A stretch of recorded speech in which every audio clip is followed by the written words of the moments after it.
നമസ്കാരം, ഞാൻ ഡോക്ടർ അജന്ത. നമ്മുടെ നാട്ടിൽ കുഞ്ഞു കുട്ടികൾ വീണാൽ, അല്ലെങ്കിൽ നമ്മളൊക്കെ തന്നെ വീണ് കഴിഞ്ഞാൽ നമ്മുടെ നാട്ടിലെ ആളുകൾ കോമൺ ആയിട്ട് ചെയ്തു വരുന്ന കുറച്ച് ഫസ്റ്റ് എയ്ഡുകളുണ്ട്. അപ്പോൾ അതിനകത്ത് സംഭവിക്കുന്ന മിസ്റ്റേക്സും അതിനുള്ള പരിഹാരമാണ് ഇന്നത്തെ വീഡിയോ കേട്ടോ. അപ്പോൾ അതായത് ചെറിയ കുട്ടി, ഒരു 3, 4, 5 വയസ്സായ ഒരു കുഞ്ഞ് വീണു എന്നിരിക്കട്ടെ. നമ്മൾ പ്രായം ചെന്നവരല്ലേ മുതിർന്നവർ ഓടിപ്പോയിട്ട് അവരിങ്ങനെ തൂക്കിയെടുത്തിട്ട് ഫ്രണ്ടിലോട്ടും സൈഡിലോട്ടും ഒക്കെ കുറേ കുലുക്കങ്ങ് കുലുക്കും. എന്നിട്ട് നേരെ നിർത്തി കഴിഞ്ഞാൽ അവർക്ക് എന്തോ അവരുടെ ആ വീണ കേടുകളൊക്കെ മാറിപ്പോയി എന്നാണ് വിശ്വാസം. ഇത് ഒരുപാട് ബുദ്ധിമുട്ടുകൾ കുഞ്ഞുങ്ങൾക്ക് ഉണ്ടാക്കാറുണ്ട്. ഒരു കാരണവശാലും അവർ വീണതേ അവർ മനഃപൂർവ്വമായിരിക്കില്ല, പെട്ടെന്ന് അല്ലെങ്കിൽ പ്രീ പ്ലാൻഡ് ആയിട്ടൊന്നും വീഴുന്നതേ അവർക്ക് പെട്ടെന്ന് അവർക്ക് ഉണ്ടാകുന്നൊരു ഞെട്ടലായിരിക്കും. അപ്പോൾ അതിൻ്റെ കൂടെ നമ്മളിങ്ങനെ ശക്തമായി പിടിച്ച് കുലുക്കിയാൽ അവർക്കുണ്ടാകുന്ന ആ ഒരു ഷോക്കോ അത് പോട്ടെ, അത് മാനസികാരോഗ്യം. ഇനി ശാരീരികമായിട്ട് നോക്കാം. ഈ ശാരീരികമായിട്ട് നമുക്കാണെങ്കിലും പെട്ടെന്ന് ഇങ്ങനെ ഒരു ഷേക്ക് നമ്മുടെ ശരീരത്തിൽ ഉണ്ടാകുന്നത് നല്ലതാണോ? അല്ല. പിന്നെ അഥവാ ഈ നേരത്തെ ഉണ്ടായ വീഴ്ചയിൽ ചെറിയ പൊട്ടലുകൾ എന്തെങ്കിലും സംഭവിച്ചിട്ടുണ്ടെങ്കിലോ, ഇമാതിരി കിടന്ന് കുലുക്കി കഴിഞ്ഞാൽ ആ പൊട്ടൽ ഡിസ്ലൊക്കേറ്റ് ആവാൻ സാധ്യതയില്ലേ? സ്ഥാനം മാറിക്കഴിഞ്ഞാൽ പിന്നെ അത് പൊസിഷനിൽ ഇട്ടിട്ട് വേണ്ടേ പ്ലാസ്റ്റർ ചെയ്യാനോ സർജറി ചെയ്യാനോ ഒക്കെ. അപ്പോൾ ഒരു കാരണവശാലും കുട്ടികളാണെങ്കിലും വീണാൽ ഇങ്ങനെ പിടിച്ച് കുലിക്കാൻ പാടില്ല കേട്ടോ. പിന്നെ അടുത്തത്, നമ്മൾ എവിടെയെങ്കിലും കുഞ്ഞുങ്ങളുടെ തന്നെ കോമൺ ആയിട്ട് തലയൊക്കെ ചെന്ന് ഇടിക്കും വീഴുമ്പോൾ, അല്ലെങ്കിൽ നമുക്ക് തന്നെ എന്തെങ്കിലുമൊക്കെ വീണ് ഈ ചതവുകളൊക്കെ പറ്റാറുണ്ട്, അല്ലെ എവിടെയെങ്കിലും നല്ല ഒരു തടിപ്പ് പോലെ വീണ് അവിടെ തട്ടിയിട്ട് ഒരു നീര് പോലെയൊക്കെ പെട്ടെന്ന് ഉണ്ടാവാറുണ്ട്. അങ്ങനെയുള്ള സമയത്ത് നമ്മൾ കോമൺ ആയിട്ട് ചെയ്യുന്നത് എന്താണെന്നറിയോ? ആ ഭാഗത്ത് നല്ല ശക്തമായി പിടിച്ച് തിരുമും. അത് തലയിലാവട്ടെ കയ്യിലാവട്ടെ, ഏത് ഭാഗത്താണോ ഈ വീണ് തടിപ്പ് വരുന്നത് ആ ഭാഗത്ത് നല്ല ശക്തമായിട്ട് തിരുമും. അങ്ങനെ തിരുമിയാൽ നേരത്തെ പറഞ്ഞ പോലെ അഥവാ എന്തെങ്കിലും പൊട്ടലോ കാര്യങ്ങളൊക്കെ ഉണ്ടെങ്കിൽ ആ പൊട്ടലിന് ഡിസ്ലൊക്കേഷൻ സംഭവിക്കാനുള്ള സാധ്യതയുണ്ട്. മറ്റൊരു സാഹചര്യം എന്ന് പറഞ്ഞാൽ നമ്മുടെ ഏറ്റവും കോമൺ ആയിട്ട് ഈ ചെറിയ രക്തക്കുഴലുകൾ തൊലിയുടെ പുറമേ പൊട്ടിയിട്ടില്ല, പക്ഷെ അകത്ത് ചെറിയ രക്തക്കുഴലുകൾ പൊട്ടിപ്പോകുന്നത് മൂലം ഉള്ളിൽ ബ്ലീഡ് ചെയ്യുന്നതായിരിക്കും ഈ തടിപ്പ് പോലെ തലയിലൊക്കെ കാണുന്നത്, മുഴ പോലെ. അപ്പോൾ ആ സമയം നമ്മൾ വീണ്ടും എടുത്തിട്ട് തിരുമുമ്പോൾ ഈ രക്തക്കുഴലുകൾ വീണ്ടും പ്രസ്സായി വീണ്ടും ഉള്ളിൽ ബ്ലീഡ് ചെയ്യാനുള്ള സാഹചര്യമാണ് ഉള്ളത്. ഇങ്ങനെ പൊങ്ങിയിരിക്കുന്ന ആ ബ്ലീഡ് ഒന്ന് പരക്കും, എക്സ്ട്രാ വേറെ കുറേ രക്തക്കുഴലുകളുടെ പൊട്ടിയിട്ട് അതൊന്ന് പരന്നിരിക്കും എന്നുള്ളതല്ലാതെ, ഉള്ളിലെ ബ്ലീഡിങ് കൂടും എന്നുള്ളതല്ലാതെ ഇങ്ങനെ തിരുമുന്നതിലൂടെ ഒരു ഗുണം ഇല്ല കേട്ടോ. ഒരു കാരണവശാലും ആര് വീണാലും ശരി, ആർക്ക് ചതവ് പറ്റിയാലും ശരി, ഇമാതിരി പിടിച്ച് തിരുമരുത്.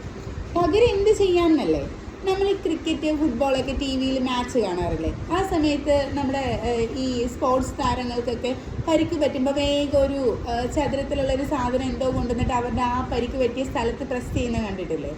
അത് തന്നെ ഐസ് പാക്ക്. തണുത്ത എന്ത് സാധനം കിട്ടിയാലും, അതായത് തണുപ്പ് ആ ഭാഗത്ത് ഏത് ഭാഗത്താണോ ഈ തടിപ്പ് വരുന്നത് ആ ഭാഗത്ത് അമർത്തി പിടിച്ചു കഴിഞ്ഞാൽ ഉള്ളിലെ രക്തക്കുഴലുകൾ ഈ തണുപ്പ് ചെല്ലുമ്പോൾ ഒരു ചെറിയ കാപ്പിലറീസ്, ചെറിയ രക്തക്കുഴലുകൾ ചുരുങ്ങും. അങ്ങനെ ബ്ലീഡിങ് നിൽക്കാനുള്ള സാഹചര്യം ഉണ്ടാകും. അപ്പം അത് വേഗം ചെയ്ത് കഴിഞ്ഞാൽ ഉള്ളിലുള്ള ബ്ലീഡിങ് നിൽക്കും. അപ്പോൾ അങ്ങനെ ഒരു ചതവ് കണ്ടു കഴിഞ്ഞാൽ, അല്ലെങ്കിൽ ഇതുപോലൊരു തടിപ്പ് കണ്ടു കഴിഞ്ഞാൽ വേഗം അവിടെ ഐസ് പാക്ക് വയ്ക്കാം. ഓക്കെ, അതല്ലാതെ പിടിച്ച് തിരുമരുത്. അടുത്ത ഏറ്റവും രസകരമായിട്ട് എനിക്ക് തോന്നിയൊരു കാര്യമാണ് ഒരു മുറിവുണ്ടായ അതിന് ഫസ്റ്റ് എയ്ഡ് കൊടുക്കുന്നത്. ഒരു മുറിവുണ്ടായി നല്ല ബ്ലീഡ് ചെയ്യുകയാണെന്നുണ്ടെങ്കിൽ ഓരോ നാട്ടിലും ഓരോ ടെക്നിക്കാണ് കേട്ടോ. ഞാനീ പറയുന്ന ടെക്നിക്സ് ചില ആളുകൾ കേട്ട് കഴിഞ്ഞാൽ ചിരി വരും അവർക്ക്, കാരണം അവരുടെ നാട്ടിൽ ഇതല്ല. പക്ഷേ അവരുടെ നാട്ടിൽ അതിനേക്കാളും വലിയൊരു മണ്ടത്തരായിരിക്കും അവർ ചെയ്യുന്നത്. അതായത് ഞാൻ പല നാടുകളിൽ ജോലി ചെയ്യുമ്പോൾ പല സാഹചര്യങ്ങളെ കണ്ടിട്ടുള്ളത്. മുറിവിലെ ബ്ലീഡിങ് പെട്ടെന്ന് നിൽക്കാനായിട്ട് ചില നാടുകളിൽ പഞ്ചസാര ഉപയോഗിക്കാറുണ്ട്, മുറിവിനകത്തൂടെ പഞ്ചസാര വാരിയിടുക. ചില നാട്ടിൽ തേയിലപ്പൊടി ഉപയോഗിച്ച് ഞാൻ കണ്ടിട്ടുണ്ട്. എന്നാൽ ചില നാടുകളിൽ മഞ്ഞപ്പൊടി ഉപയോഗിച്ച് കണ്ടിട്ടുണ്ട്. അതായത് മുറിവിനകത്ത് നിറച്ച് മഞ്ഞപ്പൊടി വാരിയിട്ട് കഴിയുമ്പോൾ ബ്ലീഡിങ് നിൽക്കുന്നു. പിന്നെ അതുപോലെ തന്നെ ഇതുപോലത്തെ എന്തെങ്കിലുമൊക്കെ സാധനങ്ങൾ കയ്യിൽ കിട്ടുന്ന എന്തെങ്കിലും ഒരു പൗഡർ ഫോമിലുള്ള എന്തെങ്കിലും ഒരു സാധനങ്ങൾ എടുത്തിട്ട് ആ മുറിവ് നിറയ്ക്കും. അപ്പോൾ ബ്ലീഡിങ് നിൽക്കുന്നത്. അതായത് എന്താ സംഭവിക്കുന്നതെന്ന് പറഞ്ഞാൽ ഈ മഞ്ഞപ്പൊടി ആവട്ടെ, ചിലർ പൗഡർ ഇടും കേട്ടോ. അപ്പോൾ ഈ മഞ്ഞപ്പൊടി ആവട്ടെ പൗഡർ ആവട്ടെ എന്തായാലും ഈ പൊടിയായിട്ടുള്ള സാധനങ്ങൾ ഈ മുറിവിലോട്ട് ചെല്ലുന്ന സമയത്ത് ഈ ബ്ലഡും ആ പൗഡറൂടെ ചേർന്ന് കഴിഞ്ഞ് ഒരു മിശ്രിതമായി അവിടെ കട്ട പിടിക്കും. അപ്പോൾ ബ്ലഡ് പുറത്തോട്ട് വരാതിരിക്കുകയാണ് ചെയ്യുക.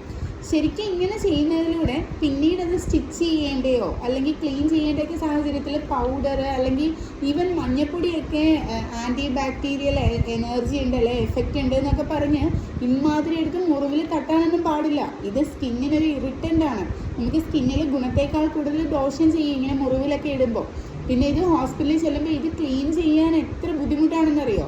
ബുദ്ധിമുട്ട് സഹിച്ചു, ഞങ്ങൾ ക്ലീൻ ചെയ്തോളാം, പക്ഷെ ആ ക്ലീൻ ചെയ്യുന്ന സമയത്ത് നിങ്ങൾക്ക് എത്ര പെയിൻഫുൾ ആയിരിക്കും എന്നറിയാമോ? അപ്പോൾ അതുകൊണ്ട് മുറിവിൽ ഇങ്ങനെയൊക്കെ സാധനങ്ങൾ വെക്കേണ്ട കാര്യമില്ല. ഇതിനേക്കാളും എത്ര വലിയ മുറിവാണ്, ചെറിയ മുറിവൊക്കെ ആണെങ്കിൽ ഈ പറഞ്ഞ പോലെ ഐസ് ക്യൂബ് എടുത്ത് വെച്ചാൽ തന്നെ ബ്ലീഡിങ് നിന്നോളും. കാരണം തണുപ്പ് ചെല്ലുമ്പോൾ ഉള്ളിലെ രക്തക്കൊഴലുകൾ ചുരുങ്ങിക്കോളും. പക്ഷേ ആ വെക്കുന്ന സമയത്തേക്ക് നമുക്ക് ബ്ലീഡിങ് കൂടുതലാവുന്നുണ്ടോ എന്ന് ചില ആളുകൾക്ക് ഫീൽ ചെയ്യാം. കാരണം ഈ വെക്കുന്ന ഐസ് ക്യൂബിലെ ഐസ് മെൽറ്റായിട്ട് വെള്ളമായിട്ട് ചേർന്ന് ബ്ലഡ് കൂടായി ഡൈല്യൂട്ടഡ് ബ്ലഡ് പോകുമ്പോൾ കൂടുതൽ അളവിലാവുന്നുണ്ടോ എന്ന് സംശയം തോന്നും. അതല്ല, ഇനിയിപ്പോൾ അതിനേക്കാൾ ഒരുപാട് വലിയ മുറിവാണ്, നമുക്ക് ഐസ് ക്യൂബ് വെക്കാനുള്ള സാഹചര്യം ഇല്ലാന്നുണ്ടെങ്കിൽ നല്ല കട്ടിയുള്ളൊരു വൃത്തിയുള്ള തുണി എടുത്ത് കെട്ടി വെക്കൂ, ബ്ലീഡിങ് നിന്നോളൂ. എന്നിട്ട് ആ ഭാഗം അനക്കാതെ ഹോസ്പിറ്റലിൽ എത്തിയാൽ മതി. അത് റെഡിയാക്കി ബാക്കി ഹോസ്പിറ്റലുകാർ നോക്കിക്കോളും. അല്ലാതെ ഒരു കാരണവശാലും ഇങ്ങനൊരു മുറിവുണ്ടാകുമ്പോൾ കൈ കിട്ടുന്ന പൊടികളെല്ലാം എടുത്ത് ആ മുറിവിനകത്തെടുത്ത് ഇടരുത് കേട്ടോ. പിന്നെ ഒരു ആക്സിഡൻറ്റ് നമ്മൾ കാണുകയാണെന്നിരിക്കട്ടെ. ആക്സിഡൻറ്റ് കാണുന്ന സമയത്ത് അവർക്ക് നട്ടെല്ല് ഭാഗത്ത് എന്തെങ്കിലും അടിയേറ്റിട്ടുള്ളൊരു സാഹചര്യം നമ്മൾ കാണുകയാണ്. അപ്പോൾ ആ സമയത്ത് നമ്മളുടെ തൊട്ടടുത്ത് ഒരു ഓട്ടോറിക്ഷ അല്ലെങ്കിൽ ഒരു കാറൊക്കെ ഉണ്ടാവും. പെട്ടെന്ന് നമ്മൾ ആ ഒരു സാഹചര്യത്തിൽ നമ്മൾ ഭയങ്കരമായിട്ട് ഭയന്നിട്ട് വേഗം ഇവരെ ഏതെങ്കിലും കിട്ടുന്ന വാഹനത്തിൽ കയറ്റി ഹോസ്പിറ്റലിൽ എത്തിക്കാനാണ് നോക്കുക.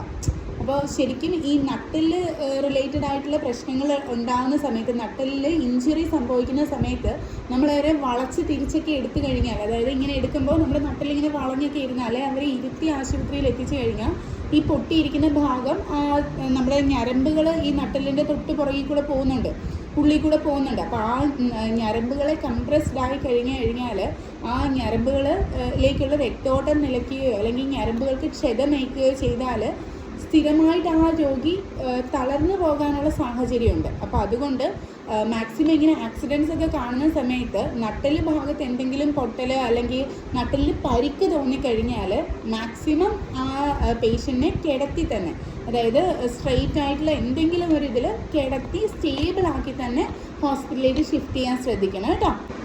അപ്പോൾ ഇതൊക്കെയാണ് ഒരു എമർജൻസി ആയിട്ട് ഒരു ആൾ വീണാൽ അല്ലെങ്കിൽ ഒരു ആക്സിഡൻറ്റ് കണ്ടാലൊക്കെ അപ്പോൾ ചെയ്യേണ്ടത്. ഓക്കെ, അപ്പോൾ ഇതൊന്നും മറക്കരുത്. അല്ലാതെ ഇനി ഒരു കുഞ്ഞ് വീണാൽ എടുത്ത് കുലുക്കുക അല്ലെങ്കിൽ പിടിച്ച് മഞ്ഞപ്പൊടി മുളക് പൊടിയൊക്കെ ഇട്ട് കലക്കി മുറിവിനകത്ത് ഒഴിക്കുക, അങ്ങനത്തെ കാര്യങ്ങളൊന്നും ചെയ്യരുത് കേട്ടോ.